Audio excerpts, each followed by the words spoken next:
But Savitri की अमावस्या के दिन ब्रह्मा जी के मुख से प्रकट हुआ है। सौभाग्यवती नारियां अखंड सौभाग्य के लिए बट सावित्री का व्रत आप लोग करते होंगे, कई लोग अखंड सौभाग्य के लिए करेंगे, क्योंकि इस बट के पेड़ के नीचे भगवान विष्णु शंकर जी से विनती करे थे वर के लिए, इसलिए अखंड सौभाग्य का देने वाला, जिसका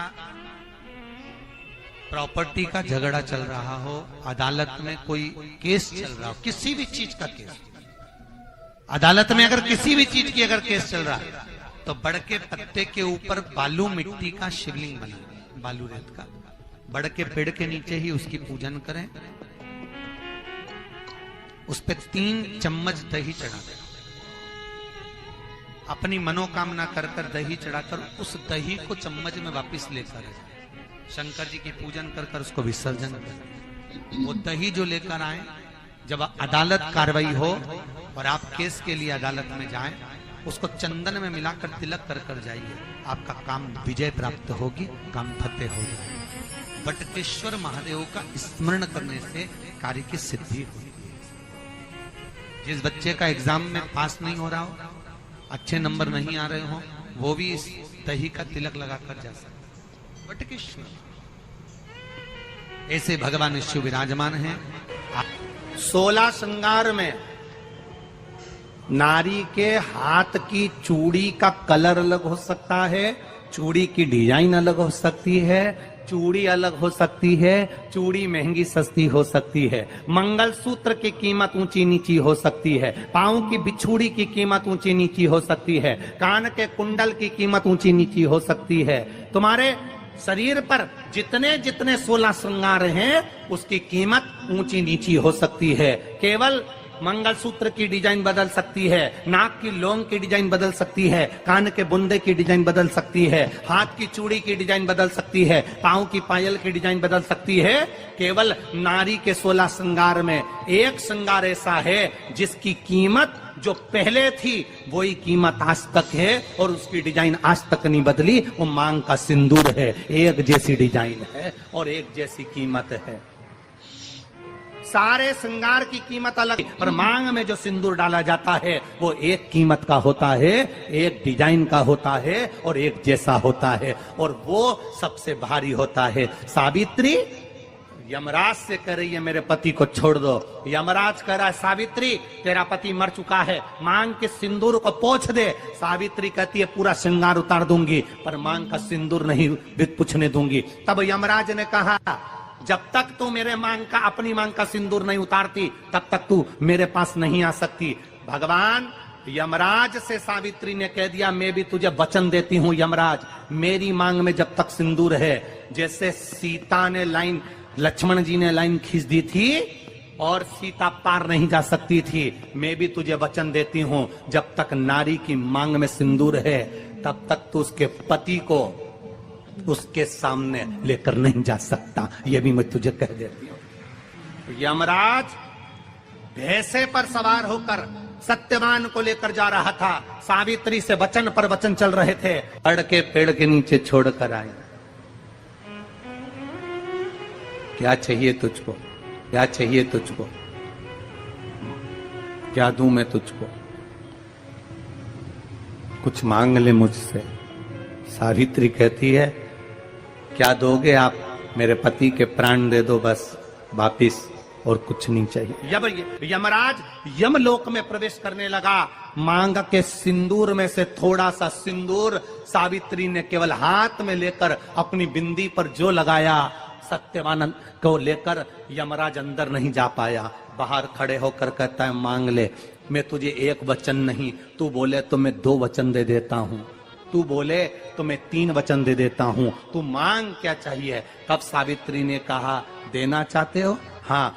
अब यमराज को लगा कि लालच में पड़ गई सावित्री, तब कहा पहला वचन दीजिए, मेरे अंधे सास ससुर के नेत्र वापिस आ जाएं। यमराज ने कहा तथास्तु। दूसरा वचन दीजिए, मेरे सास ससुर अपने पोता पोती का मुख देखें। यमराज ने कह दिया तथास्तु।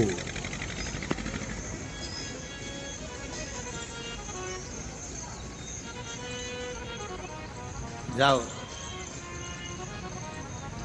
यमराज जाने लगे, फिर आग जलने लगी। कहने लगे अब मैं अंदर क्यों नहीं जा पा रहा हूं। सावित्री कहती है तुमने वर दिया है, मेरे सास ससुर पोता पोती का मुख देखें, उनके बेटे को तुम ले जाओगे तो पोता पोती कहां से होगा, छोड़कर जाओ। लेकर आ गए। कर्जा मुक्ति के लिए सारे वृक्षों में अगर कोई श्रेष्ठ वृक्ष माना गया है तो वो बट का वृक्ष माना गया महाराज। इसलिए प्रशासनिक कार्य के लिए, मानसिक टेंशन में, परेशानियों में बटकेश्वर महादेव का स्मरण किया जाता है। और यदि निवेदन करूंगा, बहुत ज़्यादा यदि आपको कर्जा हो गया है, बहुत ज़्यादा कर्जा हो गया और वो कर्जा चूक ही नहीं रहा, तो थोड़े दिन बड़ के पेड़ के नीचे आप बटकेश्वर महादेव के लिए 1 लोटा पानी, उसमें थोड़ा सा पिसा हुआ चावल पीस के गला लेना चावल को और पीस लेना, पीस के उस पानी में मिला लेना और मिलाकर उसमें थोड़ी सी हल्दी पिसी हुई डालकर बटकेश्वर महादेव के नाम से बड़ के पेड़ के नीचे अपनी कामना कर कर जो कर्जा हुआ है उस कर्जे का भान देते हुए, स्मरण देते हुए छोड़ दीजिए। महाराज 2 या 3 सोमवार एक ही जगह पर करना। 3 सोमवार बाद वहीं से बड़ के पेड़ की थोड़ी सी जड़ उठा लाना और उस जड़ को एक कोई धागे में बांधकर या तो अपने गले में डाल लो या अपनी जेब में पटक लो, उसको थोड़े दिन पटक कर रखना, लगभग 2 से 3 महीना पटक कर रखो। वो जड़ जैसे बड़ का पेड़ विस्तार होता है, पानी गिरे ना गिरे, जल वृष्टि हो ना हो, गर्मी पड़े ना पड़े, उसको कोई फर्क नहीं पड़ता। बड़ का वृक्ष आप रूप फैलता जाता, उसकी जड़ें अपने आप प्रबल होती है। उसी तरह ये बटकेश्वर महादेव कहीं से भी अगर जड़ आपके पास में रखी है 1 महीना, 2 महीना, 3 महीना तक, तो ये जड़ अपने आप लक्ष्मी को पकड़कर खींच कर लाती है और कर्जे से मुक्त कर देती है। बटकेश्वर महादेव। घर में लड़ाई चल रही है, क्रोध हो रहा है, विवाद हो रहा है, आपस में परिवार टूट रहा है, विवाद हो रहा है, पति पत्नी में झगड़ा हो रहा है, अदालत तक बात पहुंच गई, तलाक तक बात पहुंच गई, तो भी अगर एक श्रीफल को लेकर घर में घुमाकर उस पे लच्छा लपेटकर तुमरुका जी का नाम लेकर जिस पति पत्नी में झगड़ा और उसके नाम का मोली लच्छा जानते हो, मोली जो हाथ में बांधते हैं, नाड़ा, उसको लपेट कर अगर शंकर जी के मंदिर में ले जाकर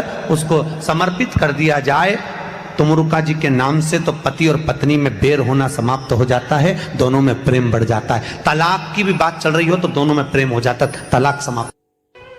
बट सावित्री की अमावस्या के दिन किसी एक माता ने सीहोर आश्रम पर एक मैसेज भेजा और उस मैसेज में लिखकर भेजा कि गुरुजी से पूछना, हम भी तो पति की इतना मानते हैं, पति का सम्मान करते हैं, पति को आदर देते हैं, तो हम भी सावित्री की गिनती में।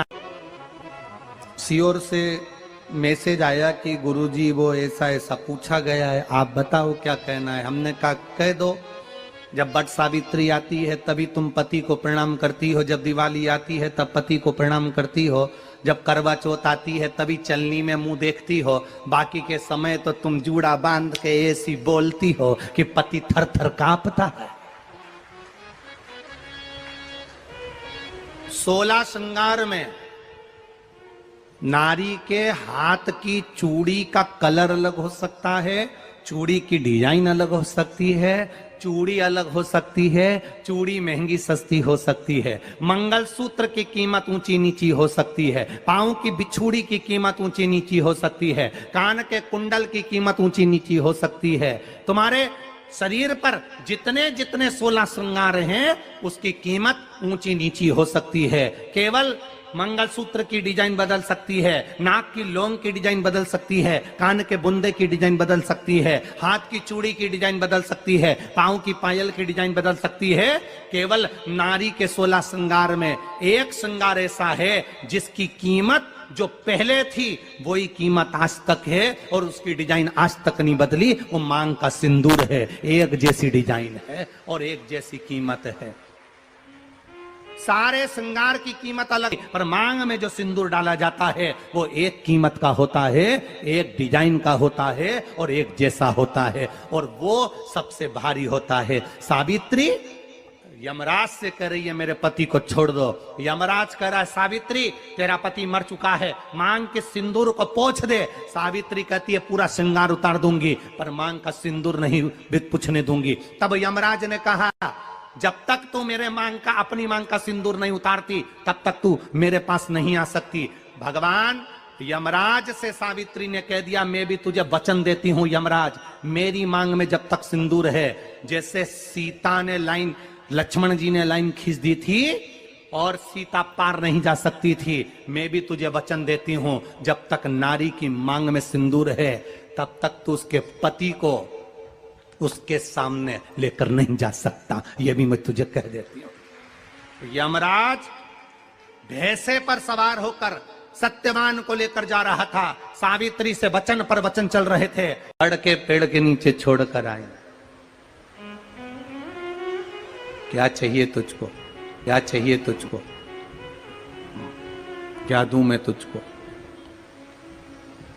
कुछ मांग ले मुझसे। सावित्री कहती है क्या दोगे आप, मेरे पति के प्राण दे दो बस वापिस, और कुछ नहीं चाहिए। जब यमराज यमलोक में प्रवेश करने लगा, मांग के सिंदूर में से थोड़ा सा सिंदूर सावित्री ने केवल हाथ में लेकर अपनी बिंदी पर जो लगाया, सत्यवान को लेकर यमराज अंदर नहीं जा पाया। बाहर खड़े होकर कहता है मांग ले, मैं तुझे एक वचन नहीं, तू बोले तो मैं 2 वचन दे देता हूं, तू बोले तो मैं 3 वचन दे देता हूं, तू मांग क्या चाहिए। तब सावित्री ने कहा देना चाहते हो, हाँ। अब यमराज को लगा कि लालच में पड़ गई सावित्री, तब कहा पहला वचन दीजिए, मेरे अंधे सास ससुर के नेत्र वापिस आ जाएं। यमराज ने कहा तथास्तु। दूसरा वचन दीजिए, मेरे सास ससुर अपने पोता पोती का मुख देखें। यमराज ने कह दिया तथास्तु।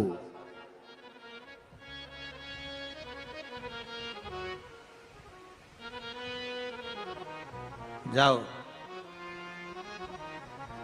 यमराज जाने लगे, फिर आग जलने लगी, कहने लगे अब मैं अंदर क्यों नहीं जा पा रहा हूं। सावित्री कहती है तुमने वर दिया है मेरे सास ससुर पोता पोती का मुख देखें, उनके बेटे को तुम ले जाओगे तो पोता पोती कहां से होगा, छोड़कर जाओ। सावित्री है, पति को वापिस लेकर आ गए। कर्जा मुक्ति के लिए सारे वृक्षों में अगर कोई श्रेष्ठ वृक्ष माना गया है तो वो बट का वृक्ष माना गया महाराज। इसलिए प्रशासनिक कार्य के लिए, मानसिक टेंशन में, परेशानियों में बटकेश्वर महादेव का स्मरण किया जाए। और यदि निवेदन करूंगा बहुत ज्यादा, यदि आपको कर्जा हो गया है, बहुत ज्यादा कर्जा हो गया और वो कर्जा चूक ही नहीं रहा, तो थोड़े दिन बड़ के पेड़ के नीचे आप बटकेश्वर महादेव के लिए 1 लोटा पानी, उसमें थोड़ा सा पिसा हुआ चावल पीस के गला लेना, चावल को और पीस लेना, पीस के उस पानी में मिला लेना और मिलाकर उसमें थोड़ी सी हल्दी पिसी हुई डालकर बटकेश्वर महादेव के नाम से बड़ के पेड़ के नीचे अपनी कामना कर कर जो कर्जा हुआ है उस कर्जे का भान देते हुए, स्मरण देते हुए छोड़ दीजिए। महाराज 2 या 3 सोमवार एक ही जगह पर करना, 3 सोमवार बाद वहीं से बड़ के पेड़ की थोड़ी सी जड़ उठा लाना और उस जड़ को एक कोई धागे में बांधकर या तो अपने गले में डाल लो या अपनी जेब में पटक लो, उसको थोड़े दिन पटक कर रखना, लगभग 2 से 3 महीना पटक कर रखो। वो जड़ जैसे बड़ का पेड़ विस्तार होता है, पानी गिरे ना गिरे, जल वृष्टि हो ना हो, गर्मी पड़े ना पड़े, उसको कोई फर्क नहीं पड़ता। बड़ का वृक्ष आप रूप फैलता जाता, उसकी जड़ें अपने आप प्रबल होती है। उसी तरह ये बटकेश्वर महादेव कहीं से भी अगर जड़ आपके पास में रखी है 1 महीना 2 महीना 3 महीना तक, तो ये जड़ अपने आप लक्ष्मी को पकड़कर खींच कर लाती है और कर्जे से मुक्त कर देती है। बटकेश्वर महादेव